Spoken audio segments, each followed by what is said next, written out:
오늘 하나님께서 주신 말씀은 창세기 9장 18절부터 27절까지입니다. 먼저 18절부터 봉독하겠습니다. 방주에서 나온 노아의 아들은 셈과 함과 야벳이며 함은 가나안의 아버지라. 노아의 이 세 아들로부터 사람들이 온 땅에 퍼지니라. 노아가 농사를 시작하여 포도나무를 심었더니 포도주를 마시고 취하여 그 장막 안에서 벌거벗은지라. 가나안의 아버지 함은 그의 아버지의 하치를 보고 밖으로 나가서 그의 두 형제에게 알림해 셈과 야벳이 옷을 가져다가 자기들의 어깨에 메고 뒷걸음쳐 들어가 그들의 아버지의 하체를 덮으며 그들의 얼굴을 돌이키고 그들의 아버지의 하체를 보지 아니하였더라. 노아가 술이 깨어 그의 작은 아들이 자기에게 행한 일을 알고 이에 이르되 가나안은 저주를 받아 그의 형제의 종들의 종이 되기를 원하노라 하고 또 이르되 셈의 하나님 여호와를 찬송하리로다. 가나안은 셈의 종이 되고 하나님이 야벳을 창대하게 하사 셈의 장막에 거하게 하시고 가나안은 그의 종이 되게 하시기를 원하노라 하였더라. 우리 교회도 보면 여기 옆에 그 교회 묘지 같은 게 있죠, 그죠? 그 목사님이 아마 이 교회 목사님 섬기셨던 목사님이 거기 묻히셨는지 아마 기념패가 있는지 모르겠습니다만 어느 교회에도 그 묘지가 있는 교회가 있었는데 그 교회에 아주 오랫동안 심호하시던 이제 원로 목사님이 돌아가셔서 장례를 치렀습니다. 교회 묘지에서 제일 좋은 자리에다가 이렇게 목사님을 모셨어요. 장례를 마치고 내려오는데 그 교회에서 제일 연세가 많으신 장로님 두 분이 내려오시면서 이렇게 얘기했습니다. 목사님 묻히신 오른쪽에 내가 묻혀야 되겠다. 그랬더니 또 다른 장로님이 그렇게 말씀하시는 거예요. 무슨 말입니까? 거긴 제 자리입니다. 이제 이렇게 두 분이 이제 티격태격 싸우기 시작하다가 급기야는 이제 주먹 다짐까지 막 하게 됐어요. 그것을 보았던 한 젊은 분이 이렇게 얘기를 합니다. 뭘 그런 걸 가지고 다투세요. 두 분 중에 먼저 돌아가신 분을 제가 거기다 모실게요. 그랬습니다. 아마 이 두 분은 내일 일은 난 몰라요. 그 찬양을 하면서 의미를 잘 몰랐던 것 같습니다. 한국은 내일이 없는 나라라고 하는 말이 있어요. 그 말은 우리말에는 우리말에는 내일이라는 단어가 없습니다. 모레 글피라는 단어는 있는데 그래서 한자를 빌어서 씁니다. 올레자 날일자를 써서 우리는 내일이라는 단어를 사용을 합니다. 미래라는 것도 한자죠. 안일 미자하고 올레자를 씁니다. 그래서 아직 오지 않은 때라는 의미죠. 이 미래라는 것은 이제 두 가지 종류가 있어요. 첫째는 현재 시간 뒤에 놓여 있는 것, 그리고 그 다음에 것을 이제 미래라고 하죠. 현재를 중심에다 놓고 그 전은 과거, 그 다음은 미래, 그렇게 얘기를 합니다. 그래서 오늘이 지나면 내일이 되고 내일이 되면 이제 미래가 펼쳐진다고 생각을 해서 항상 그 미래를 준비하고 계획을 합니다. 그런 미래를 이제 그리스 사람들은 그 fortune tomb이라는 단어를 사용을 했습니다. 영어로 future라는 단어가 되었죠. 이 미래는 어떻게 얼마나 펼쳐질지 우리는 알 수가 없습니다. 그런데 이 미래는 오는 미래가 아니고 가는 미래입니다. 그러니까 우리는 오늘만큼 우리의 삶이 짧아지는 거예요. 우리는 이제 이 미래를 기다리며 산다고 하죠.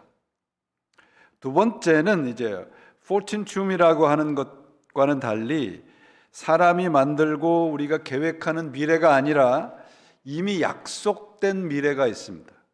계획된 미래, 곧 완성된 미래가 있습니다. 이것은 사람의 미래가 아니고 하나님이 완성해 준 미래입니다. 그것을 우리는 하나님의 나라라 부릅니다. 이 하나님의 나라는 우리가 가는 것이 아니고 우리에게 오는 겁니다. 가는 미래가 있고 오는 미래가 있어요. 이 가는 미래는 주인이 사람입니다. 그러나 오는 미래는 주인이 하나님입니다. 그 미래가 지금 오고 있습니다. 하늘로부터 내려온다. 그래서 우리가 강림이라는 단어도 사용을 하죠. 그래서 이런 미래를 어드벤터스라고 그러죠. 라틴 말로 미래라는 뜻인데 이건 도착한다는 뜻입니다. 그래서 영어로 이 대림절기를 우리가 어드벤터스라고 얘기를 합니다. 이 미래는 우리가 설계하는 미래가 아니고 우리가 accept하면 되는 겁니다. 대림절은 하나님의 나라를 받아들이는 시간이에요. 그리스 사람들이 생각하는 future라는 그 미래와 히브리 사람들이 생각하는 어드벤트라고 하는 이 미래에는 차이가 있습니다. 그 차이점은 주인이 다릅니다. 죽음을 포함해서 죽음 이후의 삶까지 모든 미래의 주인이 하나님이십니다. 그런 미래를 받아들이는 사람에게는 죽음까지도 하나님에게 속한 삶이 되는 것입니다. 오는 미래를 받아들이는 준비를 해라. 이것이 성탄이 주는 메시지입니다. 우리 아까 찬양했잖아요. 마라나타, 주 예수여 오시옵소서. Our Lord come. 우리는 신앙을 가지고 자꾸 내가 계획한 미래로 가려고 해요. We will go가 아니고요. 주님께서 오시는 겁니다. 그걸 받아들이는 거예요. 오늘만큼 주님이 우리에게 가까이 오고 계신다. 이건 굉장한 소망의 메시지예요. 우리의 삶이 오늘만큼 허비되는 게 아니고 오늘만큼 새로워지는 거예요. 오늘만큼 하나님의 나라에 가까이 가는 겁니다. 그게 우리의 신앙의 복입니다.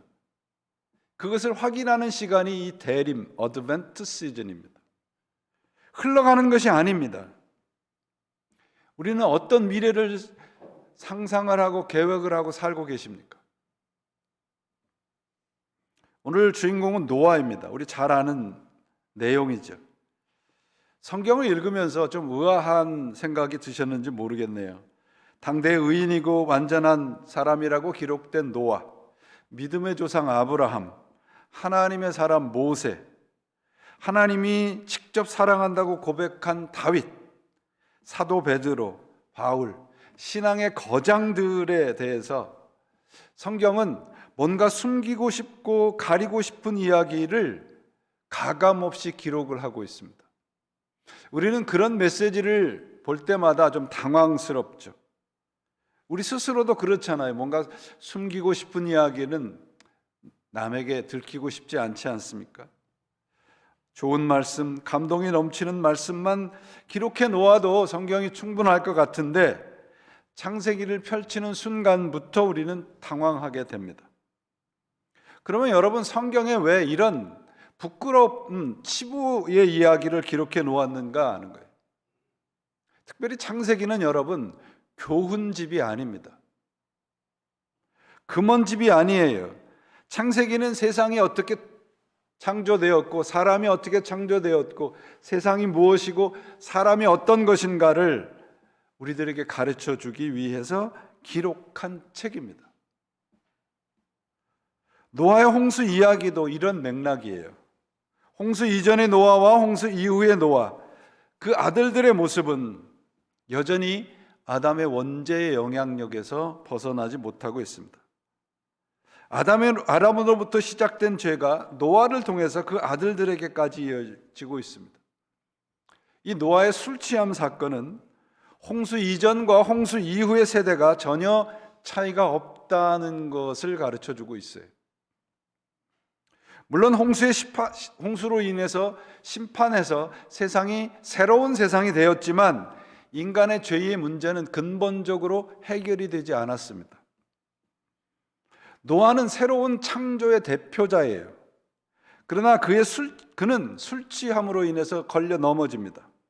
이는 죄의 뿌리가 환경이나 상황에서 오는 것이 아니고 우리 인간 안에 있다는 거예요.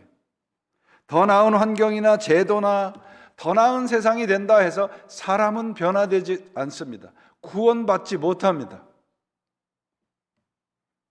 이 대림과 성탄은 우리 스스로 우리 자신을 구할 수 없다는 것을 뼈저리게 확인하고 고백하는 시간이 되어야 됩니다. 노아는 새 아담이 아니에요. 새 아담처럼 시작은 했으나 첫 아담처럼 실패합니다. 이 이야기는 정말 진정 새로운 아담이 우리에게 필요하다는 것을 가르쳐주고 있어요. 곧 예수 그리스도의 십자가, 덮어주심의 십자가를 가리키고 있습니다. 술에 취한 노아가 벗은 채로 잠이 들었다고 되어 있죠. 그 아비가 벗은 몸을 보고 자녀들이 부끄러워합니다. 아담과 하와가 선악과를 먹고 난 다음에 가장 먼저 느낀 것이 뭡니까? 벗은 것을 부끄러워했다고 되어 있어요. 방주에서 나와서 새로운 세상이 시작된 지도자, 새로운 세상을 이끈 노아도 여전히 죄 아래에 있습니다. 그의 자녀들도 마찬가지입니다. 어떤 분들은 이 노아의 그 세 아들 햄, 함, 야벳을 백인, 황인, 흑인종의 조상이라고 그렇게 해석하는 분도 계세요. 그런 해석이 아닙니다. 하나님은 아브라함을 부르셔서 이 세상을 구원하시겠다고 약속을 하시고 예수 그리스도를 보내주십니다. 여러분 잘 아시는 요한복음 3장 16절에 어떻게 시작을 해요? 하나님이 세상을 이처럼 사랑해서. 하나님이 미국을 사랑해서가 아니에요. 하나님이 백인을 사랑해서도 아니에요. 이 세상을 사랑해서입니다. 우리 모두를 사랑하신 분이에요. 인종이나 민족이나 문화의 차이 없이 그리스도 안에서 우리 모두는 구원의 대상이 되는 거예요. 민족의 차별성을 기록해 놓은 것이 아니고 우리 모두가 죄인이라는 거예요. 본문에 함을 저주를 합니다. 그 아버지가 자기 아들을 저주를 하는데 이것은 노아가 술 취한 사건이 얼마나 중요하다는 것을 강조하기 위한 강조법이에요. 아비의 술 취한 사건의 악 영향이 자손들에게까지 물려주는 모습은 우리는 여전히 아담의 죄의 영향 아래 있다는 것입니다. 억울하지 않아요, 여러분? 아담을 알지도 못하고 보지도 못했는데 우리가 죄인이 됐잖아요. 이 노아도 마찬가지죠. 노아의 아들들도 술 취한 건 아버지인데 그 죄는 아들들이 다 받았어요. 이 구절에 보시면 이제 함이 노아의 벗은 몸, 아담의 벌거벗은 부끄러움과 같은 노아의 벌거벗은 죄를 보았다고 되어 있어요. 그때 쓰인 단어가 라아라는 단어입니다. 이 라아라는 단어는요, 그냥 눈으로 보았다는 뜻이 아니고요, 보면서 즐기고 조롱했다는 뜻이에요. 그냥 본 게 아니고 이 아들은 그 아비의 몸을 조롱을 했다는 거예요.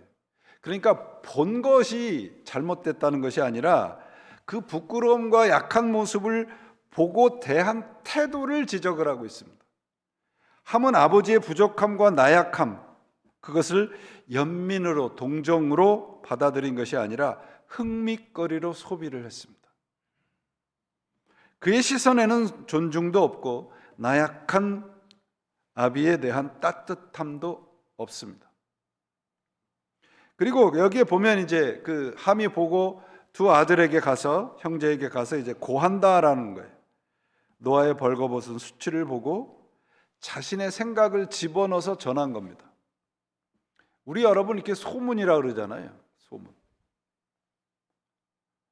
여기서 한 얘기가 여기서 바로 전달이 돼요? 어떻게 증폭이 돼서 전달이 돼요? 그 왜 그래요? 죄 때문에 그래요. 이 함이 한 것이 그렇습니다. 이 고하다는 단어는 배반하다, 재미삼아 이야기하다는 뜻이에요. 이 단어에 오늘 본문의 해석의 키가 담아 있습니다. 아비의 잘못을 보고 조롱하듯 즐기고 자신의 생각을 넣어서 형제들에게 말한 거예요. 자, 홍수가 끝나고 이제 세상은 살만한 곳이 되었습니다. 노아는 홍수가 끝나서 방주에서 나오자마자 하나님 앞에 제사를 지냈잖아요. 그리고 그 아들들을 통해서 새로운 사람들, 인종들이 인류들이 번성하기 시작을 했습니다. 농사도 시작했어요. 포도나무를 심어서 그 열매를 추수하게 됐습니다. 포도나무 열매는 하나님이 축복한 증거예요. 하나님이 허락한 복을 가지고 술이 취해서 사람들은 벌거벗은 자리까지 가지 못했다는 거예요. 이 일로 인해서 자신의 아들들이 저주를 받게 되는 결과를 가져온 겁니다. 이게 우리의 영적인 실력이에요. 우리는 하나님이 주신 복을 가지고 저주로 바꾸는 기가 막힌 재주를 가지고 있습니다. 노아가 벌거벗은 것이 왜 문제가 되었어요? 오늘 이 본문은 술 먹지 말라라는 그런 의미가 아니에요. 술 취하지 말라, 그 말은 술의 영향력에 사로잡히지 말라는 뜻입니다. 술에 취해서 벌거벗었다는 것은 하나님으로부터의 영향과 공급이 끊어졌다는 거예요. 성경은 하나님으로부터 관계가 끊어지고 공급이 중단된 상태를 헐벗고 벌거벗었다라고 말합니다. 노아는 지금 하나님과 관계가 끊어져 버렸어요. 우리 삶에 누구와 관계를 맺고 어떤 영향 아래서 사는 것이 굉장히 중요합니다. 여러분 보세요. 노아가 하나님과 관계가 이어져 있고 하나님으로부터 영향력을 받았을 때는 사막에다가 배를 지을 수 있었어요. 그런데 하나님으로부터 영향력이 끊어졌을 때 노아는 낙원과 같은 곳에서 술이 취해서 죄를 저지릅니다. 이만큼 영향력이 중요해요.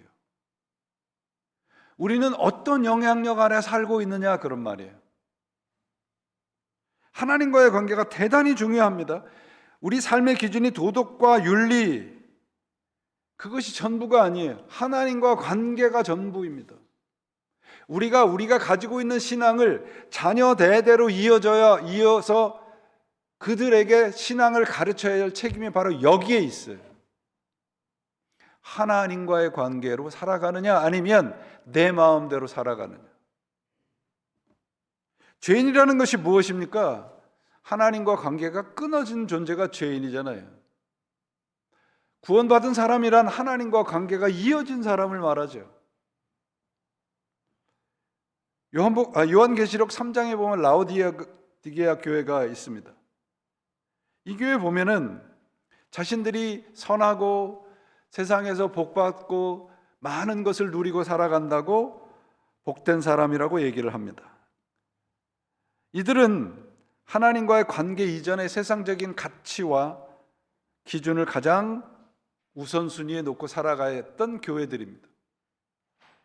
물질, 지식, 명예, 권력 모든 것을 갖춘 사람들에게 하나님과의 믿음은 그들이 세상적인 영향력을 좀 더 고상하게 만들어주는 보조장치에 불과했습니다.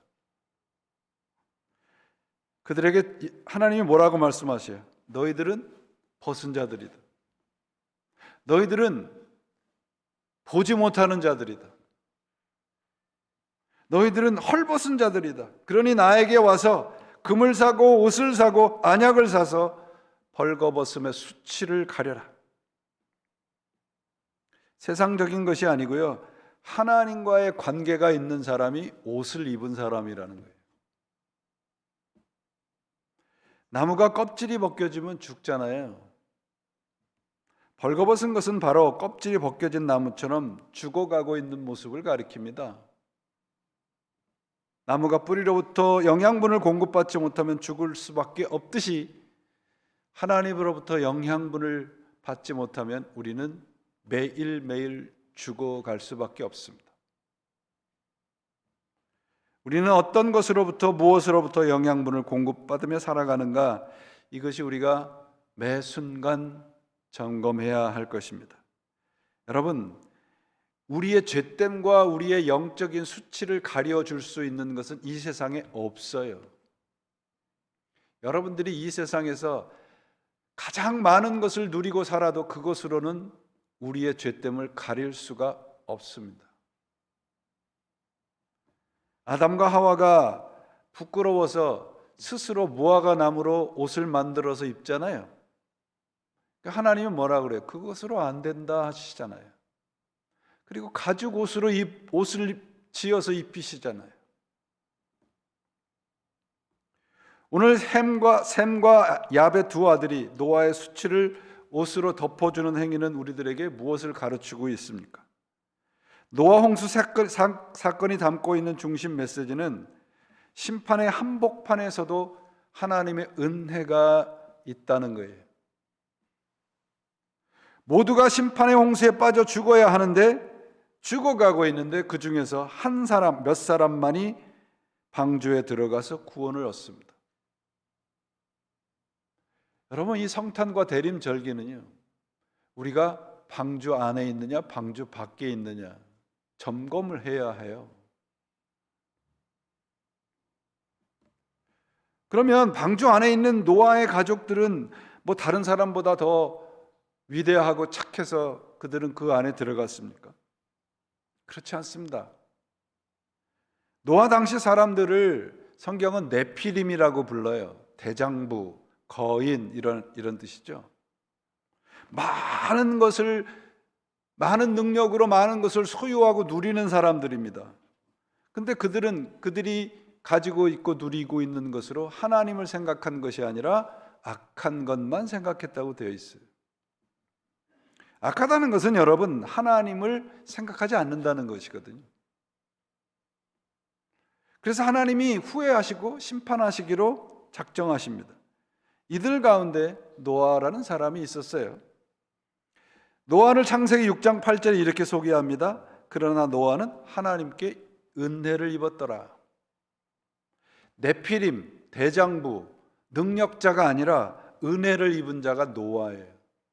그 은혜를 입은 사람 노아가 구원을 얻습니다. 오늘 본문은 이 은혜를 부끄러움이나 죄악을 덮어주는 것이라고 가르치고 있습니다.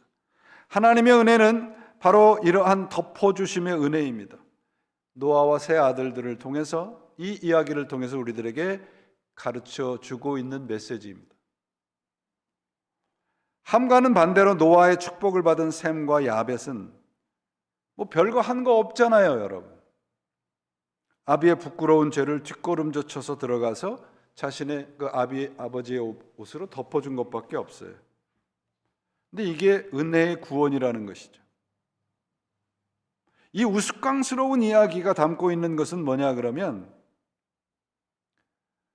우리의 작은 행동이 하나님의 구원의 행위가 될 수 있다는 것이고요. 구원이란 하나님이 우리의 죄를 덮어주신다는 은혜라는 말이에요. 덮는다는 말은, 이 단어가 어떤 의미냐 그러면 가리워서 용서한다. 가려서 용서한다. 셈과 야벳은 우리의 죄를 덮으시는 하나님의 은혜를 보여주는 모델이에요. 여러분, 이 덮어준다라고 하는 이 말씀은 창세기 처음부터 나와요. 아담과 하와 사건이죠. 아까도 말씀드렸듯이 하나님께서 그들의 부끄러움을 짐승의 가죽으로 옷을 만들어서 덮어주십니다. 덮어줌의 은혜는 출애굽에도 나와요. 출애굽기에 보시면 유월절 어린 양의 피가 있죠. 죽음의 세력들이 장자들을 다 죽이고 넘어가고 있는데 죄 없는 어린 양의 피가 덮인 집은 그 죽음이 넘어갑니다. 그래서 그들은 그것을 유월절 패스오버라고 기억을 하고 있습니다. 이 패스오버가 바로 덮어주다라는 뜻이에요. 하나님이 우리의 죄를 덮어준 사건, 덮게 하나님 사건이 있습니다. 그것이 십자가입니다. 의인 노아도 하나님의 이 덮어주심이 없으면 그저 술 취한 노인에 불과합니다. 성경에서 여러분, 이 덮는다라고 하는 것은 우리의 그 구원, 속죄에 굉장히 중요한 의미입니다. 이스라엘 그 유대 백성들이 그들의 신년을 뭐라 그래요? 로샤샤나라고 그러죠. 로샤샤나 바로 다음이 뭐예요? 욤키프입니다. 대속죄일이라 하죠. 대속죄일이 바로 덮어주시는 날이에요. 시편 32편에 이렇게 되어 있죠. 1절에 허물의 사함을 얻고 그 죄의 가리움을 받는 자는 복이 있도다. 우리 부끄러운 죄를 덮어주는 덮개가 바로 하나님 자신이세요. 성소에 그 증거가 있습니다. 여러분, 성소에 보면 지성소가 있죠. 가장 거룩하다는 지성소 안에 보시면 인간의 실수와 실패를 상징하는 십계명의 돌판과 아론의 쌍난 지팡이와 그리고 만나 항아리가 법궤 안에 들어가 있습니다. 그걸 뚜껑으로 이렇게 덮었어요.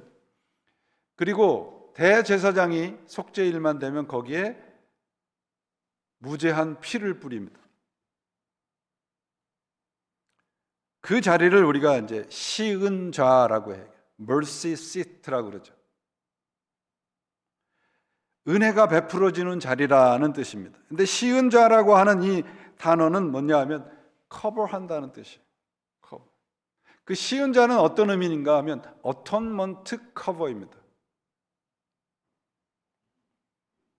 하나님이 우리를 덮어주시는 가장 성스러운 자리가 하나님이 우리의 죄를 덮어주는 자리라는 거예요. 그게 은혜의 자리예요. 여러분, 우리 교회가 우리 모두를 하나님의 은혜로 덮는 자리예요.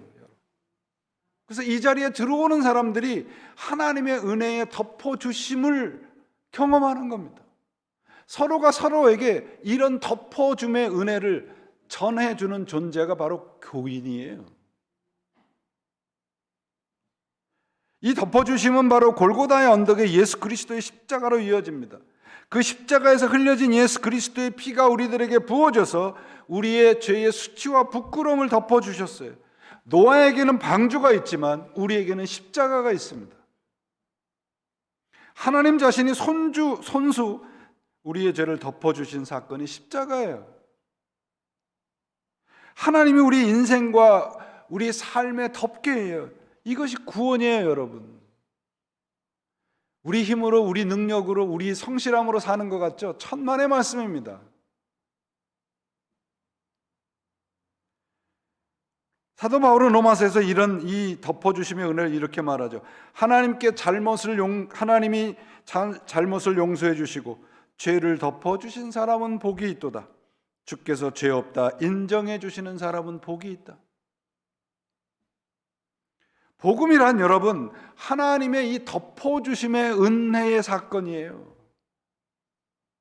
그리스도는 우리의 죄의 수치를 조롱하지 아니하시고 드러내지 아니하시고 자신의 옷을 벗어서 우리를 덮어주신 분이십니다. 십자가에 달리신 예수님을 상상을 해보세요. 얼마나 수치스러운 모습이셨습니까? 그게 우리의 모습이거든요. 근데 그분의 피로 우리를 깨끗하게 하신 사건이잖아요. 십자가에서 벗겨짐을 겪으신 예수는 우리의 수치를 영원히 덮기 위해서 하늘나라를 버리시고 이 땅에 오셔서 그분의 영광의 옷을 벗어서 우리를 덮어주신 분이십니다. 이거를 기억하는 것이 우리 대림절이에요. 성탄절이에요. 성탄절기에 우리 예수를 믿는 사람들이 해야 할 일은 그러므로 상대방의 허물을 덮어주는 일을 하고 있느냐 하는 거예요. 우리는 상대방이 뭔가를 잘못하면 저를 포함해서 일부러 그랬을 거야 이렇게 생각을 해요. 몰라서 그랬을 거야라고 상상을 하지 않아요. 우리 스스로가 하나님에게 덮어주시며 은혜를 받았음에도 불구하고 우리는 상대방을 덮어줄 줄을 몰라요. 그래서 갈라디아서 6장에 보시면 형제가 많이 범죄한 일이 드러나거든 너는 온유한 심정으로 그러한 사람을 바로잡아라. 그런 말씀이 있어요. 누가 뭘 잘못하면 그것을 바로잡으라고 되어 있어요. 이 바로잡으라고 하는 영어 단어는 correction이 아니라 restoration이에요. 교정이 아니고 회복입니다. 하나님이 우리를 회복시키셨잖아요.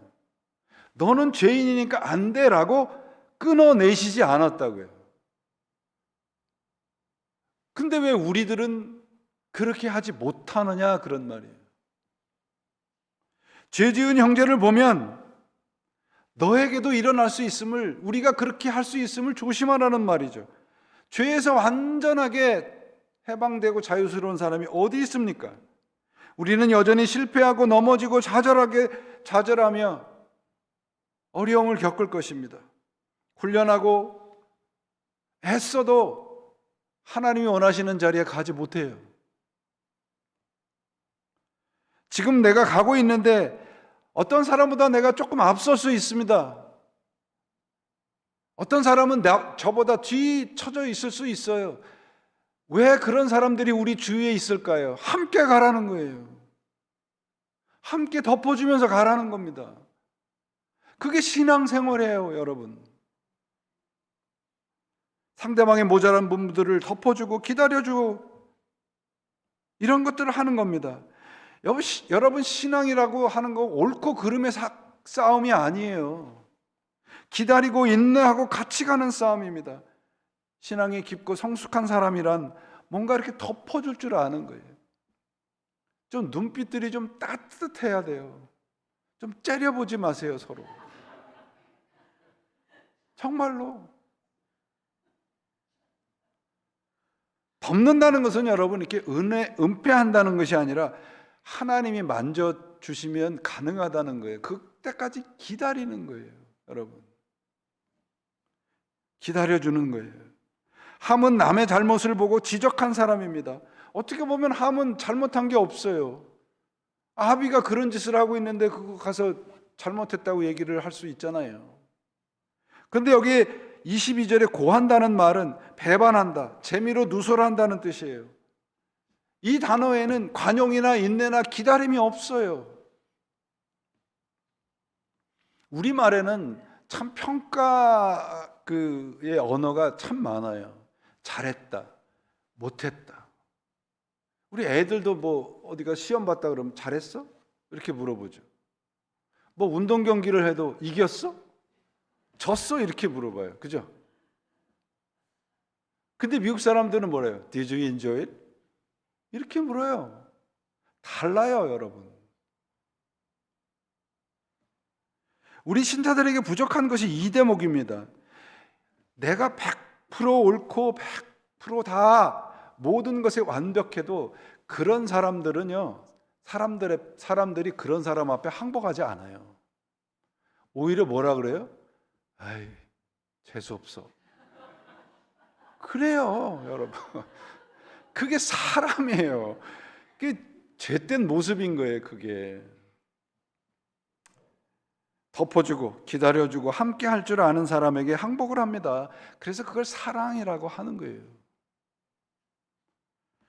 그래서 잠언서에 뭐라고 되어 있냐면요, 허물을 덮어주는 자는 사랑을 구하는 자요, 그것을 거듭 말하는 자는 친한 벗을 이간하는 자로다. 허물을 덮어주면 사랑을 받고 허물을 거듭 말하면 친구를 잃는다. 고자질하지 마세요. 그냥 하나님 앞에만 얘기하세요.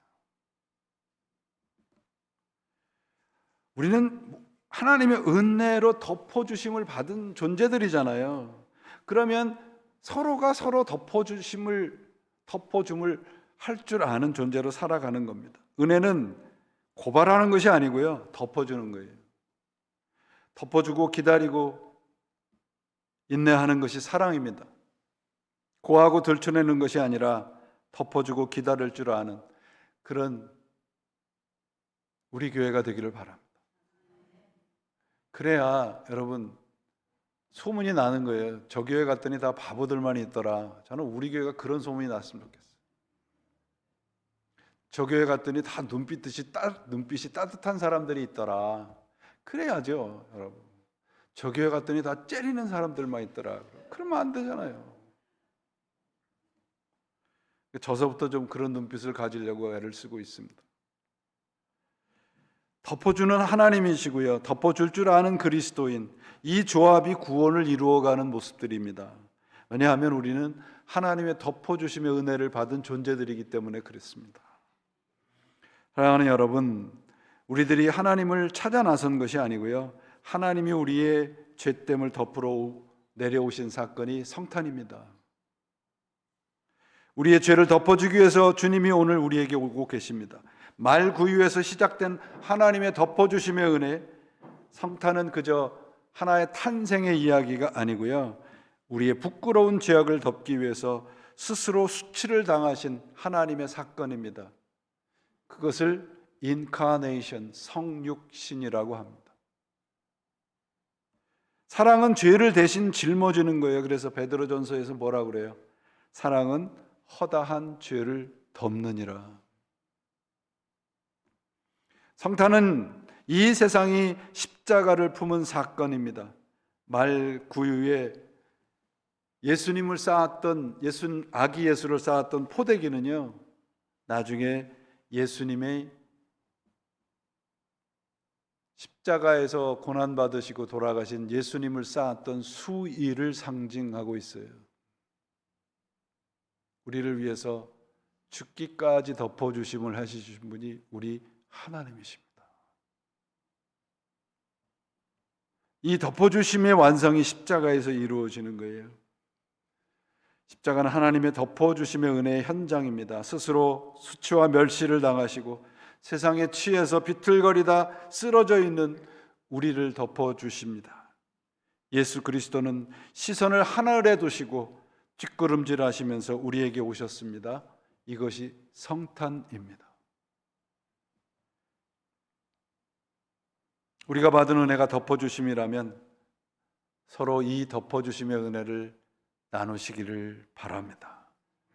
눈 감아주라는 것이 아니고요, 서로 기다리고 참아주는 그런 관계가 되시기를 바랍니다. 함께 나누고 베푸는 것이 덮어주심입니다. 선물의 의미가 뭐예요?